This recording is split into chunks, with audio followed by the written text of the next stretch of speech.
Welcome. So happy to see everyone here at the Center for Spiritual Living right here in Fullerton. My name is Sally Stredler, and I'm a practitioner here in our beautiful little church. Everybody, please join me now in reading our purpose statement.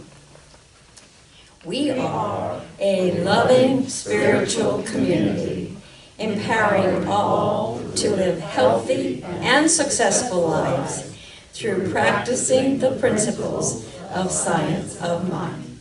I have a few announcements. Today is gong meditation, and I know after we enjoy Terry's music during our service, we're going to have a beautiful gong meditation this afternoon between 1 and 2. And lunch will be served at 12:30 beforehand. So we are looking forward to that. Our Susie is getting ready for her premiere book club meeting. It's tomorrow night on Zoom. And please sign up, because even if you haven't read the book, right, Suze? Right. Yeah. And we're going to be talking about the book Transformed, a book written by a Navy SEAL who shouldn't probably have ever been a Navy SEAL because of his background, but he did it, and he talks about how his life got transformed. Carol Bliss will be here for 2 Sundays, and then Mark Romero will be here on Mother's Day, and he's going to sing for us, and he's going to do a workshop afterwards. We are collecting for an opportunity drawing in the summer, so if you have something that you would like to donate, please just get back to us and bring the stuff on in. We are also working on a newsletter. We believe in the power of prayer, so we're looking for stories about answered prayers. And I'd like you to join me in prayer. We're going to invoke the spirit of our beautiful living spirit. In the fellowship of this gathering right now, we know that everything we see, everything we hear, every smell and taste and touch is God expressing. God is the infinity of the universe and the energy of each atom. In this special sacred space, each of us is demonstrating divine love, divine peace and joy, divine happiness and fun. I bless this service today. I bless each one who planned and worked to make this day special. There are special blessings today for our dear minister, Dr. Bill Salisbury. His wonderful talk today, all about love. And in great gratitude for all the blessings that have been bestowed on us and are continually being bestowed on us, and for that perfect working of divine law. I release my words into that law and let it be. And so it is. I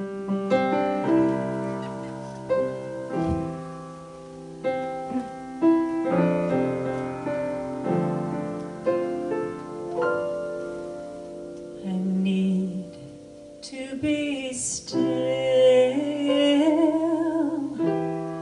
Let God love me. I need to be still and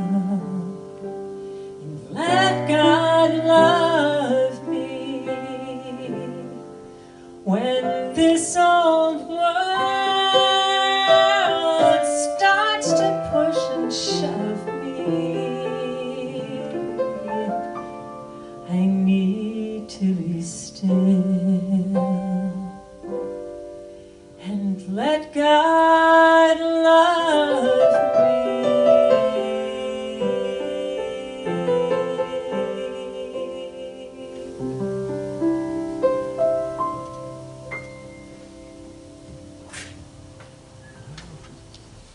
Well, you guys know that Earth Day is coming up, right? Right. On Thursday, we're going to celebrate Earth Day.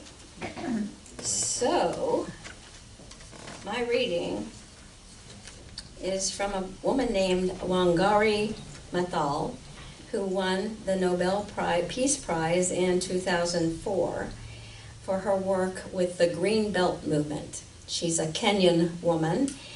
She spent a couple years in the U.S. getting educated, but she started planting trees.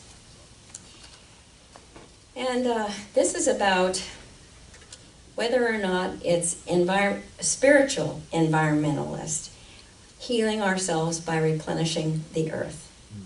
She said, when I began this work in 1977, I wasn't motivated by my faith. Instead, I was thinking literally about solving problems on the ground. Rural populations, especially women, said they needed clean drinking water, adequate and nutritious food. They needed income, and they also needed energy for heating and cooking. I didn't think that protecting and restoring trees or forests or watersheds or soil or habitats for wildlife was spiritual work. But after a few years, I came to realize that our efforts weren't only about planting trees. They were also about sowing seeds of a different sort, the ones necessary to give communities the self-confidence and self-knowledge to rediscover their authentic voice and speak out on behalf of their rights. I began to appreciate that the work of Green Belt movement was driven by values such as love for the environment, gratitude and respect for Earth's resources, a capacity to empower and better oneself, and a spirit of service and volunteerism. In the process of helping the Earth to heal, we help ourselves. If we help reclaim or save what is lost, the planet will help us in our self-healing and indeed survival. When we can eat healthier, non-adulterated food, when we breathe clean air and drink clean water, when the soil can produce an abundance of vegetables or grains, our own sicknesses and unhealthy lifestyles become healed. The same values we employ in the service of the Earth's replenishment work on us too. We can love ourselves as we love the Earth. We can feel grateful for who we are, even as we are grateful for the Earth's bounty. We can appreciate the delicacy of dew or a flower in bloom. We appreciate water as it runs over the pebbles or the majesty of an elephant, the fragility of a butterfly, or a field of wheat or leaves blowing in the wind. Such aesthetic responses are valid in their own right, and as reactions to the natural world, they can inspire us in a sense of wonder and beauty that in turn encourages a sense of the divine. That consciousness acknowledges that while a certain tree, forest, or mountain itself may not be holy, the life-sustaining services it provides, the oxygen we breathe, the water we drink, are what make existence possible, and so deserve our respect and veneration. From this point of view, the environment becomes sacred, because to destroy what is essential to life is to destroy life itself. Now, please join me in prayer. We know that God is everything we see and all we don't see. We know that our Earth, our beautiful blue planet, supports us with the air, the water, and the food we need to survive. We enjoy the majesty of the mountains, the melodies of birdsong,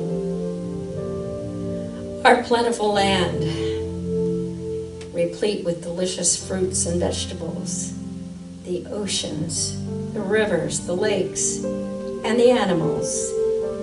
All are part of me. We are one. I accept my role as a steward, a caretaker of our special planet and my Earth family. And in gratitude for this perfect oneness of life, and in joy and confidence, I now release these words into the divine law and let them be. And so it is.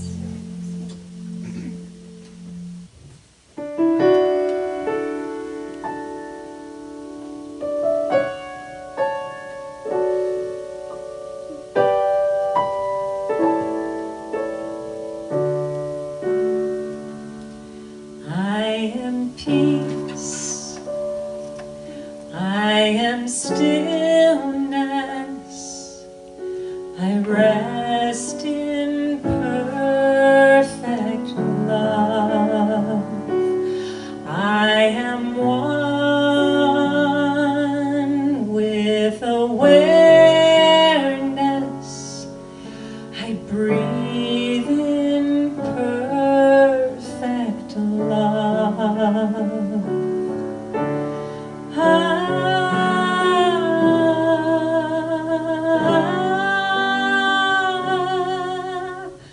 I am perfect love.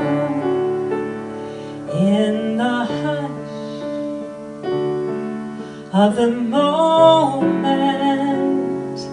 is whispered perfect love. I am one with the presence. I breathe in perfect love.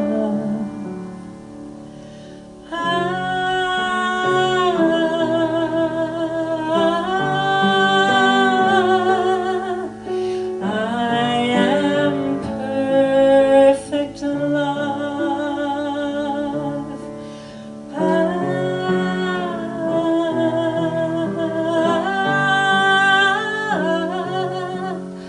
I am perfect love. I am perfect love.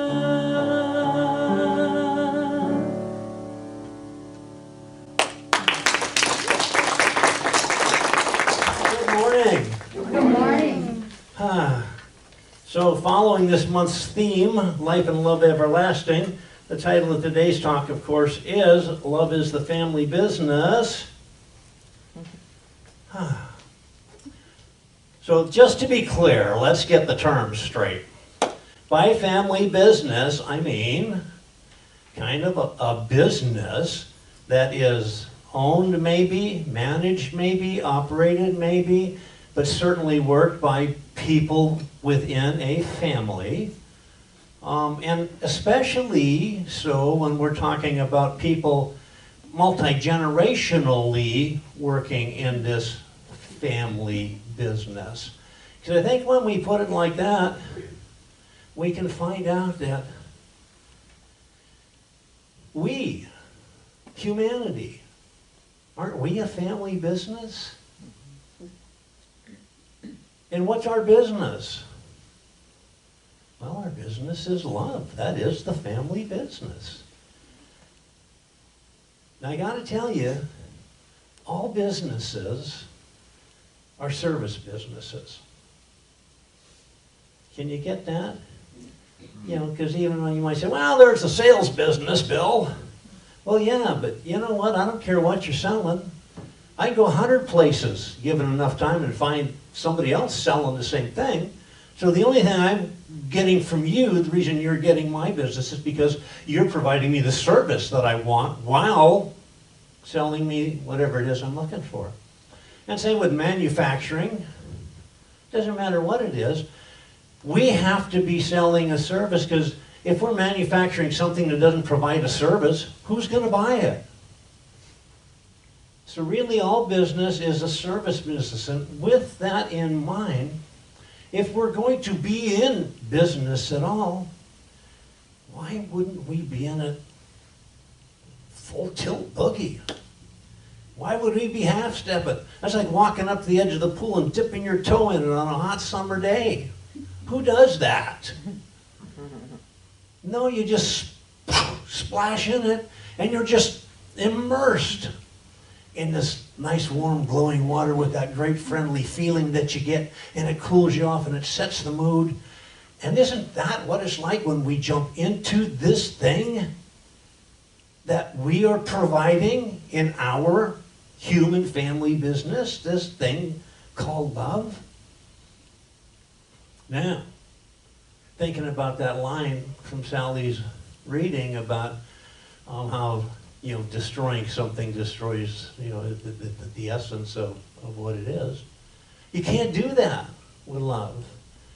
We can abuse it, we can refuse it, we can misuse it, we can hide it, we can deny it, we can wish it wasn't so, or wish it was so, depending on which position we're in. But we can't destroy it, because it, after all, is the basis for everything that we are. Do you see this? Friend. A friend loves at all times. And that's what we have to be to each other. We have to be friends to each other. And I'm not talking about transactional friends. I'm not talking about this religious sort of networking that we call friendship. I'm talking about being true friends. Paramahansa Yogananda begins prayers most often with a little blurb that goes like this: Heavenly Father, Divine Mother, friend, beloved God. Friend. And we can't be friends if we're not truly giving and receiving that love from one another that is, after all, our big business. And if we don't do that, we're probably not going to be as well received as we would like to be. I'm thinking about seeing there was this third world country, run by a despot, a little tyrant, just a crooked criminal politician. Anybody know that type? And they went on a visit, a pilgrimage, not a pilgrimage because guys like that don't do pilgrimages, but they went to Jerusalem to see what all the hubbub was about. And don't you know, while there, he has a heart attack and dies. And they all get together trying to figure out what to do, and one of the head religious guys comes and he says,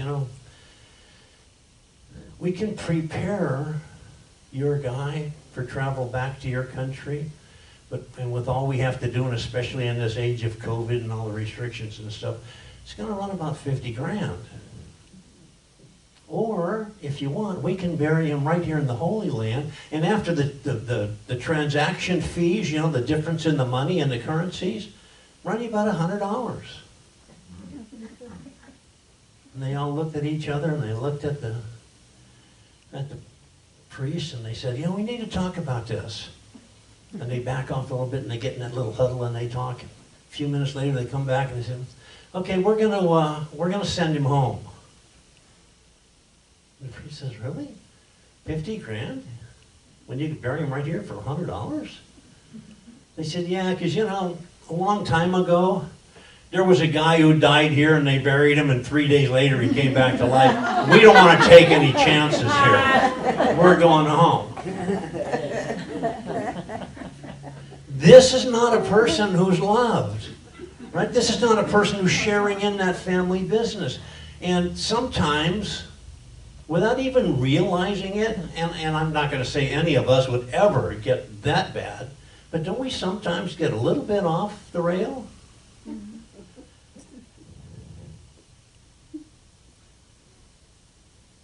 I don't like spinach. And I'm glad I don't like spinach. I don't want to like spinach, because if I like spinach, I would eat spinach. And I don't want to eat spinach because I don't like spinach. Okay. Yeah, let me rephrase that. I don't like so-and-so. And I don't want to like so-and-so. I'm glad I don't like so-and-so, because if I like so-and-so, I would be nice to so-and-so. And I don't want to be nice to so-and-so because I don't like so-and-so. I mean, it's kind of convoluted thinking, but really sometimes that's where our heads take us. Do you know right now, in a gazillion places all across the planet, there's somebody harboring a grudge or resentment or a dislike for somebody, and they can't even remember why. Why don't you like him? I don't know. My dad didn't like him. Why didn't your dad like him? His dad didn't like him. Hello? And it's true, we are kind of conditioned like this. But I know this. I know that if we just thought for a minute, there's just this huge power that we're immersed in, that surrounds us, that can work through us, given the opportunity. In fact, not only can, it's dying to work through us. Ever since that power heard our names, it ran down the street looking for us, just so it could work through us to handle everything that could ever come up in our lives that was untoward. But if we don't let this power work through us, there's no way that it's going to. I'm reminded of the elementary school class that the teacher takes on the field trip. Not much of a field trip, it's true, just out to the back field, but where she's got set up a channel coming off a faucet, and there's a hole in the ground, and she turns the water on, and the water runs down the channel and into the hole. And she says, "What do you think about that?" The kids say, "What do you mean?" She says, "Well, the water just runs down a hole into the ground." They said, "Duh, that's gravity." She says, "Oh, well, can't gravity change its mind? Can't we break gravity? And can't the water say, I don't want to go downhill anymore, I want to turn around and go back uphill?" And the kids say, "No, it doesn't work like that." So the teacher's got a little pile of stuff there, and they start putting pebbles and sticks and rocks and a little bit of dirt there at the bottom of the channel. And they build up this little dam. And all at once she says, "Look, now there's no water going in the hole. We did break gravity." He says, "No, we didn't. You know, a classroom full of 6-year-old kids. No, we didn't. All we did was block it. It's still coming down. We just blocked it." And that's like us. Don't we do that sometimes? We've been conditioned to do that. You ever heard this? "Oh, honey, how do you feel? You look terrible. I think you're coming down with something." Well, hello. Talk me right into that. I didn't think I was, but now that you say it, God, I don't feel very good. I think I'm going to go lay down. I think I'll get my fever raised up. And I think I'll start coughing and sweating and tossing and turning.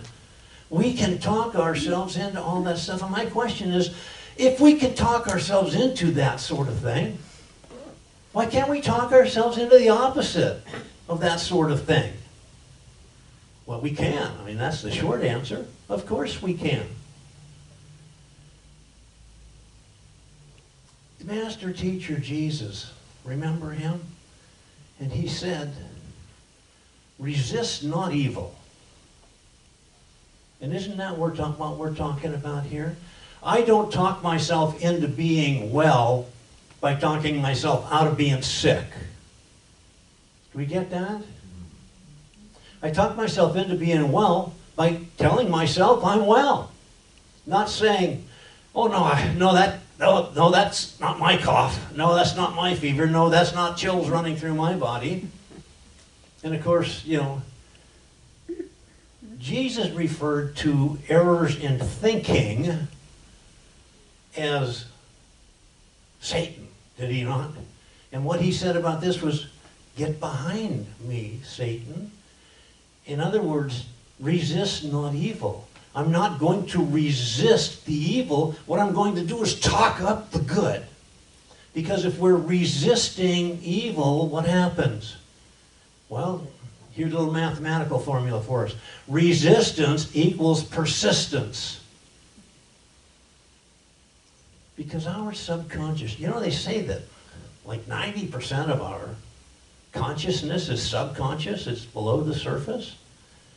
And I believe that. I don't know where they came up with that number, just right up in thin air. Maybe it's 99%, I don't know. But I think one thing we can pretty much agree on is that most of it is.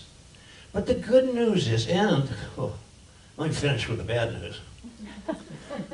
That 90% that's under the surface has been put there steadily.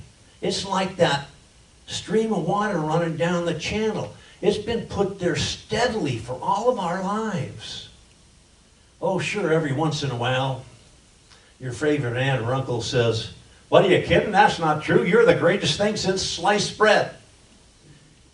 Then he goes back to Peoria, and we're stuck with our friends and family again who say, "What, do you want to be like so-and-so? Oh, that's such a stupid thing to do. Oh, why do you act like that?" And we can't talk ourselves out of it by talking ourselves out of it. And all that race consciousness is still within our subconsciousness.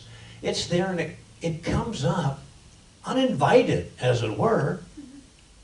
Oh, sure, we can invite it if that's our goal. If that's what we want, we can say, bubble up. All you negative thoughts, get up here where I can do something with you. Or we can just leave it alone and forget about it and put them in the past. And when one of those thoughts pops up, we say, "Oh, that?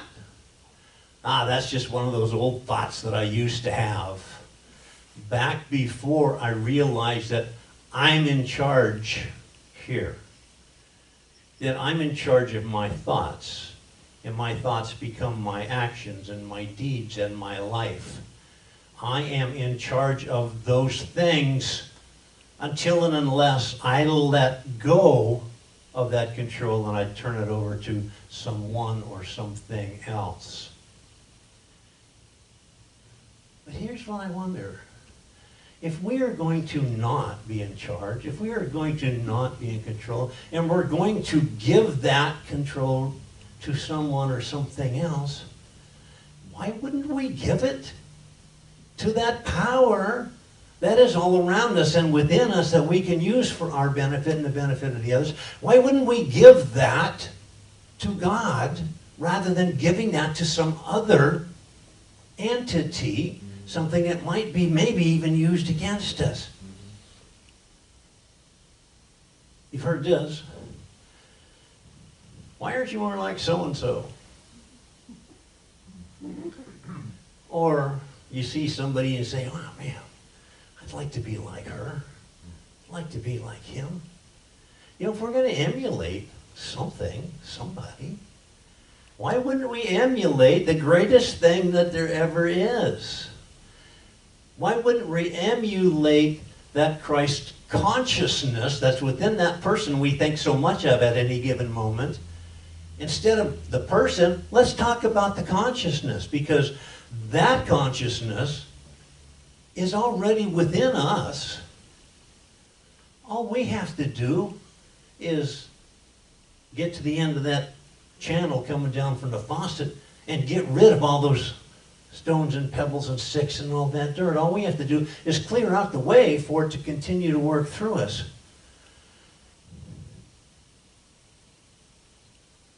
And in any situation, we can regain control by simply throwing our hands up and saying, "Hey, if I have to default to something, I want to default to love. Because that, after all, is the family business, and I'm part of the family. As a matter of fact, I'm making myself the manager. And I'm going to manage this situation. I'm going to manage it with love. And then I'm going to tell my subconscious all those great things that it's doing, that I'm doing, that I like about it, rather than those negative things that, might sometimes lead me astray. And that's the good news. The good news is we can control all of that 90-some% of our consciousness. We can control it with our conscious mind. We just have to do it in the right method. We just have to do it in a positive way rather than saying that, gee, I can do better than that, or gee, I wish I hadn't done that. How about, here's what I'm going to do, and it's going to be great, and it's going to be perfect. Because that subconscious, whatever we tell it,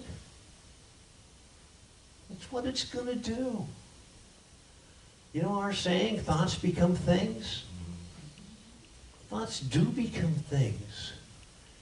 Because we present to that indisputable, undeniable, unstoppable, unbreakable law of the universe that says, yes, you can have anything you want. Tell me what you want. And if I'm telling it I want pain and agony, guess what? Here you go, Bill. Shovel all of that on you that you can ask for. But if what I tell it I want is love and peace and harmony, guess what? That's what I'm going to get. Have you heard this? Have you been saved? Have you been saved? Have you taken Jesus as your personal Savior? Jesus never asked us to do that. It was hundreds of years later before anybody asked us to do that in His name. Here's the reality. If we're going to be saved, we must all be saved together. There's no such thing as, I can save me, but I'm not so sure about you. If we're going to be saved, did you see that thing on Facebook a while back? It said, we're not all in the same boat. Have you heard that expression? Well, we're all in the same boat here. No, we're not. We're all in the same storm, if we want a storm. But some of us are in kayaks, some are in canoes and rowboats, some are in speedboats, some are in yachts, and some are in ocean liners. We're not all in the same boat. But our job is to make sure that everybody gets to port safely. And we have to do that by working as a family, by working as this human family, by bringing our business to bear, and that business remembers love. That's how we get through it. Here's how the subconscious works. Speaking of ocean liners, let's be an ocean liner for a minute. And there's this great big tower on it, and the captain stands up there and he's looking out over everything. And way down in the bowels of the engine room is this little guy who's directing what this big, huge cargo ship does. And how does he know what to direct? Because the captain tells him. Well, the captain says, okay, speed up a little. Well, slow down a little. 2 degrees left, 2 degrees right. The guy down there in the engine room, that's our subconscious, he's not a mind reader. So if the captain just sits up there and stares off into space, the guy below doesn't know what to do. And then if the captain has these thoughts that cross his mind that say, God, what a miserable trip this is. I just as soon run this thing aground and be done with it. Guess where that boat's going? It's going aground, and we're going to be done with it, because that's how it happens. Our subconscious will take direction from our conscious, and if what we're putting into our consciousness is love and harmony and peace and joy and beauty and togetherness, guess what's going to flower and bloom? Guess what's going to grow? Guess what's going to be there? I don't know how much more we could ask for than that. If I'm going to be in a family business, I want to be in that family business. I want to be in a business that's rewarding. Don't you? Wow. So we can block all that good, all that power. We know this. Don't we say that God is love? God equals love, love equals God. So we don't say the family business is a business of God, although it is, because it's really hard to go somewhere where that part of the business is not with us and not watching and not helping us. But we have to understand that when we take control of the reins, so to speak, when we take charge of our business, we don't do it with an eye toward what benefits me, unless it benefits everybody else. That's the beauty of love. That's the beauty of having a God that's a friend. Because we know we can always depend on each other. There's never going to be a case where we're at odds. Well, yeah, I hate that word never. Don't we sometimes say, all right, God, what's up with that? Really? I'm looking for peace and joy and happiness, and this shows up? And all at once a dump truck pulls up and drops a load of dung right in my driveway? Well, I don't think so. And when that happens, what do? Just get out the shovel. Get it distributed, get it dispersed, get it put away.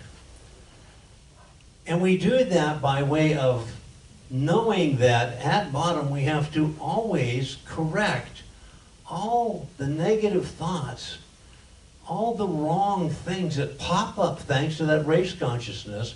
And the race consciousness holds every thought that's ever been. Every thought. So it's no wonder so many different things race through our mind. Hafez, that great Persian poet from some years ago, said this.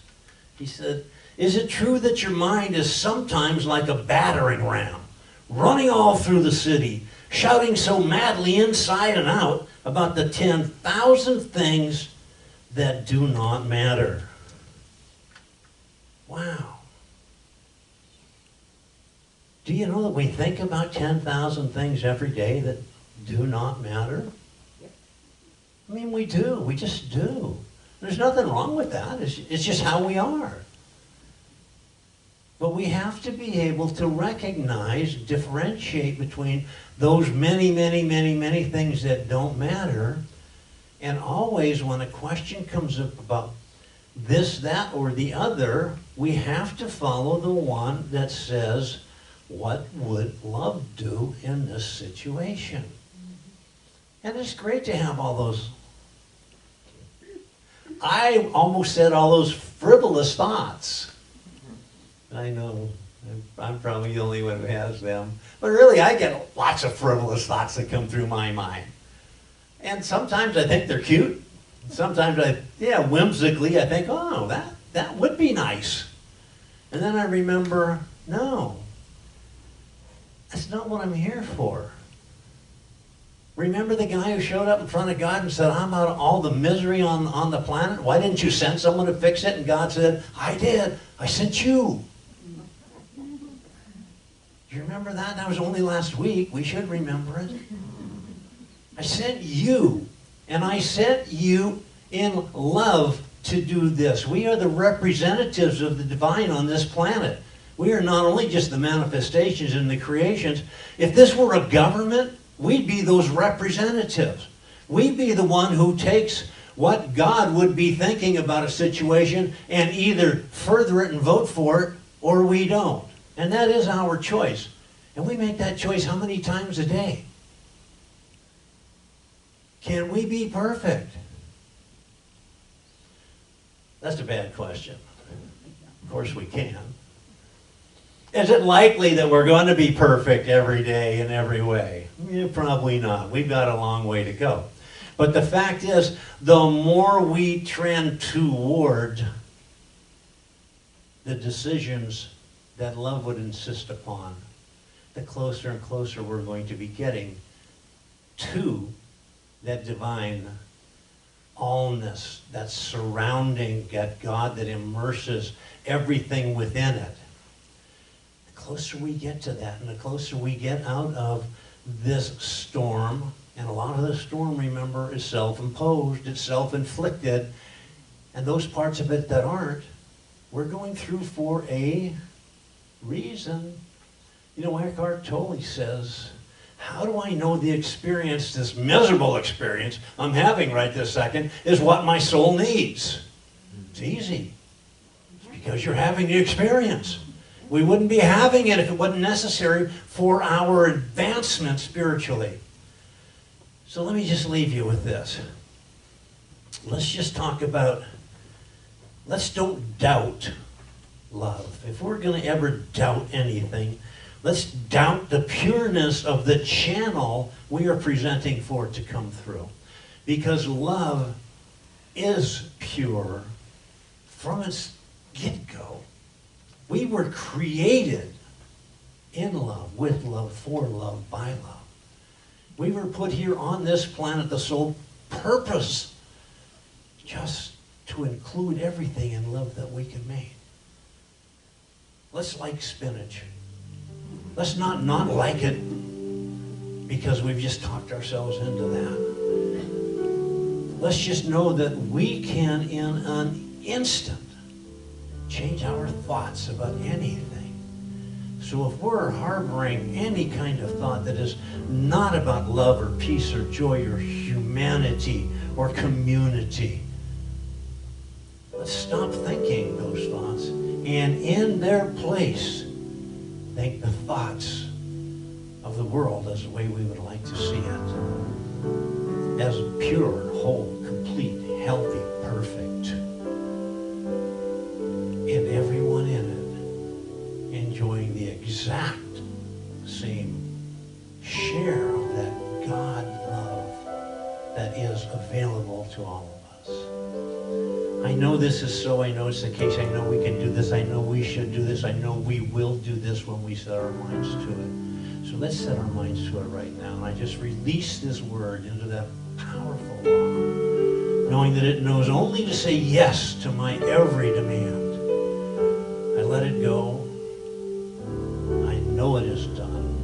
And together we say, so it is.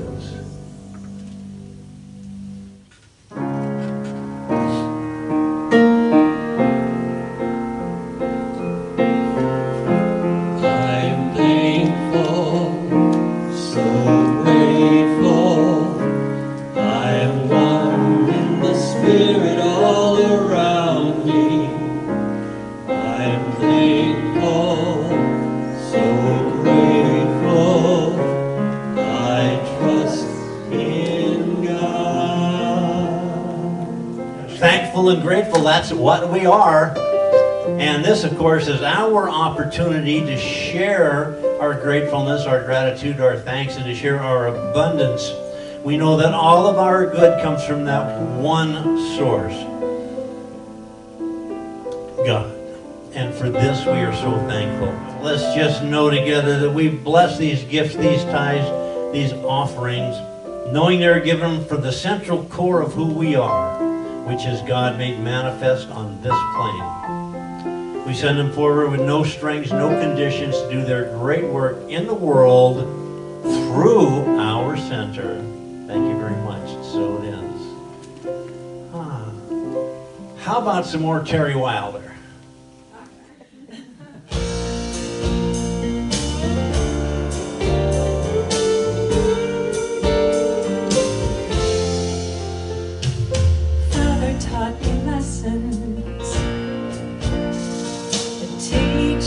And a friend said, here's the family business, love without end.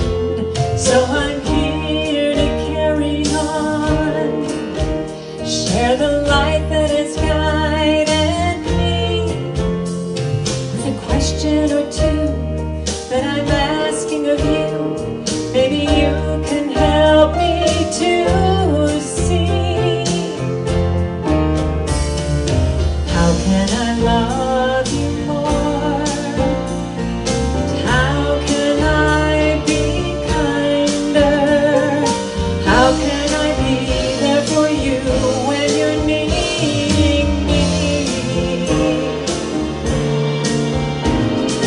The answer's worth waiting for.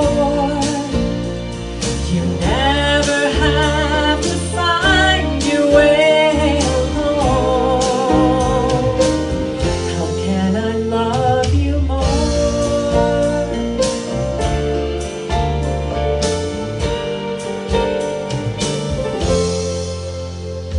Beloved to beloved,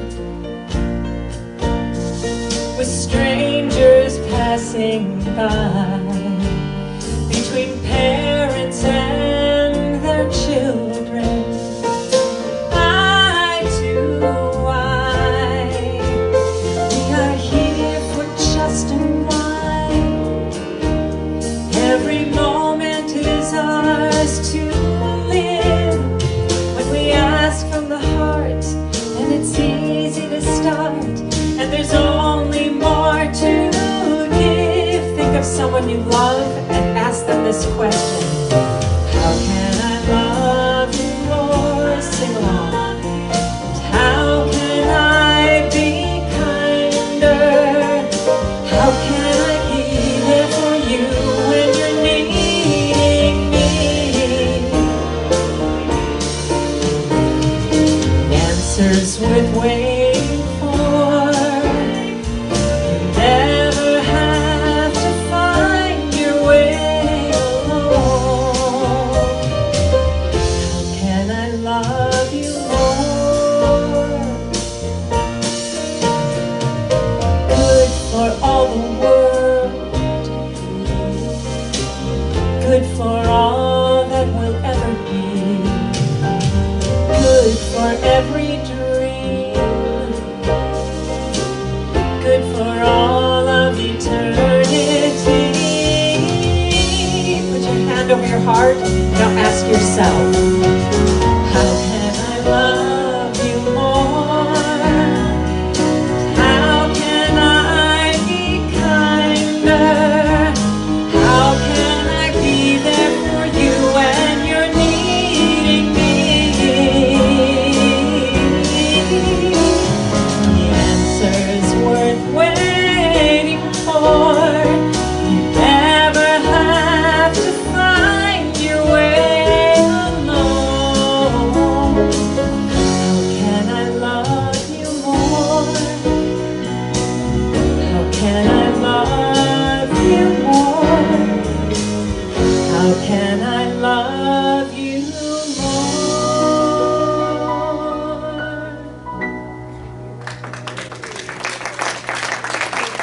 Again, Terry Wilder, Tommy Cosentino, our very own dynamic duo. Thank you so much. Now, let's know this together. Something wonderful is happening here. Something wonderful is happening here. It's happening through me right now. It's happening through me right now. It's this thing called love. It's this thing called love. I love it. I love it. It's in me. It's in me. It is me. It is me. I'm happy.